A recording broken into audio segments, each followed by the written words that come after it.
एक बार की बात है, एक हंसमुख तोता था जिसका नाम चुलबुल था। चुलबुल को बातें करना, गाना गाना और सबको हंसाते रहना बहुत पसंद था। मगर उसकी एक आदत अच्छी नहीं थी। वह हमेशा जल्दी में होता और बिना सोचे समझे बात कर देता था। एक दिन चंचल को पता चला कि जंगल में मेला लगा है। वह खुशी से उड़ता हुआ वहां पहुंचा। मेले में झूले, खाने, रंग बिरंगे खिलौने सब कुछ था। चंचल ने शोर मचाया, अरे वाह, मैं तो सबसे पहला झूला लूंगा। और जोर से उसने एक बड़ी कतार छोड़कर आगे जगह बना ली। ट्रेन में खड़े जानवर नाराज हुए, मगर चंचल ने परवाह न की।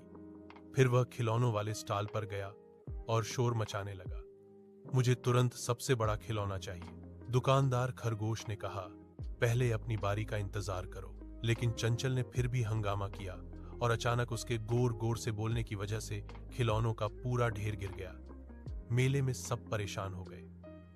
यह मंगहर देखकर बुद्धिमान उल्लू आया और बोला, चंचल, अगर तुम हर काम जल्दी और शोर से करोगे तो नुकसान हमेशा तुम्हारा ही होगा। चल को अपनी गलती का एहसास हुआ। उसने सब जानवरों से माफी मांगी और कतार में आराम से खड़ा हो गया। इस बार सबने मुस्कुराकर उसे खुश आमदीद कहा।